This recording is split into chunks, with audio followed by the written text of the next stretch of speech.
किस्मत से वे दोनों एक टूटे फूटे मलबे के पास आ गिरे थे। वहाँ द्वितीय विश्व युद्ध का एक पुराना विमान पड़ा हुआ था। जमीन पर बिखरे औजारों को देखकर उसके दिमाग में एक नई योजना आई। पुराने पुर्जों और रेगिस्तान की तेज हवा की मदद से उसने उस खराब विमान को जमीन पर चलने वाली एक अनोखी मशीन में बदल दिया। अब उन्हें सिर्फ सीधी दिशा में चलते रहना था ताकि वे उस वीरान जगह से निकल सके। लेकिन तभी उनकी किस्मत ने फिर पलटी खाई। दुश्मन को उनकी लोकेशन मिल गई और आसमान से एक बम वर्षक हेलीकॉप्टर उनकी तरफ बढ़ने लगा। समय बिल्कुल नहीं था। कुछ दिन पहले जैक को एक सोने का सिक्का मिला था। उस सिक्के पर बनी रहस्यमयी नक्काशी किसी प्राचीन किताब में दर्ज एक डूबे हुए जहाज से मिलती थी। यानी वह सिक्का असल में एक खजाने का नक्शा था। कहा जाता था कि उस जहाज में इतना खजाना था कि उसे खोजने वाला अपनी कई पीढ़ियों की जिंदगी आराम से गुजार सकता था। इसलिए जैक बिना वक्त गंवाए उस डूबे हुए जहाज की तलाश में निकल पड़ा। रास्ते में उसकी मुलाकात एक खूबसूरत लड़की से हुई। बातचीत में उसे पता चला कि वह एक गांव में फैली महामारी का इलाज करने जा रही थी। जैक का रास्ता भी उसी गांव से होकर गुजर रहा था, इसलिए उसने उसे रास्ते में छोड़ने का फैसला किया। गांव पहुंचने के बाद दोनों अलग हो गए, लेकिन जैक की तलाश अभी खत्म नहीं हुई थी। वह एक खोजिए के पास पहुंचा और उसे पूरा मामला बताया। फिर उसने सोने का सिक्का उसके सामने रख दिया। खोजिए ने प्राचीन किताबों को खंगाला तो उसे आखिरकार डूबे हुए जहाज की जगह का पता चल गया।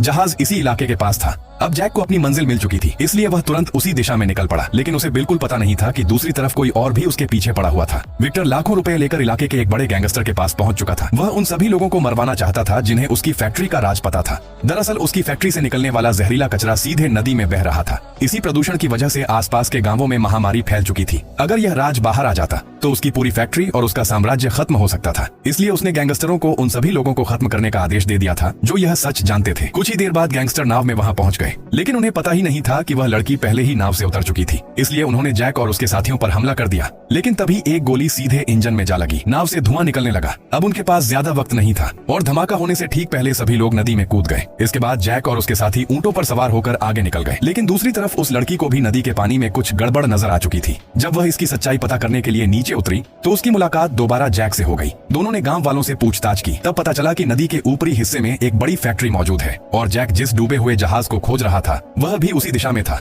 अब लड़की को शक हो गया कि नदी का जहरीला पानी शायद उसी फैक्ट्री से आ रहा है। इसलिए दोनों ने वहां जाकर सच्चाई पता करने का फैसला किया। रास्ते में उन्हें फैक्ट्री की एक ट्रेन दिखाई दी। दोनों ने मौका मिलते ही उस पर छलांग लगा दी और उसी के साथ फैक्ट्री तक पहुंच गए। अंदर पहुंचते ही दोनों हैरान रह गए। एक बड़े गोदाम में सैकड़ों टन जहरीला कचरा जमा था। अगर यह सारा कचरा नदी में चला जाता तो आसपास के गांवों का हाल और भी भयानक हो सकता था। अब दोनों को तुरंत अधिकारियों तक यह खबर पहुंचानी थी। वे गाड़ी लेकर वहां से निकलने लगे, लेकिन तभी दुश्मन की नजर उन पर पड़ गई। अगले ही पल आसमान से उन पर लगातार हमले होने लगे। दोनों जान बचाकर भाग रहे थे। तभी वे गलती से एक सुरंग में घुस गए। वहां उन्हें एक बेहद पुरानी तोप दिखाई दी। उन्होंने किसी तरह उस तोप से लड़ाकू विमान की तरफ निशाना साध दिया। अगले ही पल विमान हवा में ही जोरदार धमाके के साथ फट गया। इसी बीच उनकी मदद के लिए बाकी लोग भी पहुंच गए। आखिरकार सभी अपराधियों को पकड़ लिया गया। लेकिन सबसे बड़ा राज अभी सामने आना बाकी था। जिस प्राचीन सुरंग में उन्हें वह तोप मिली थी, असल में वह जगह द्वितीय विश्व युद्ध का एक पुराना हथियार भंडार थी जिसकी जैक को तलाश थी।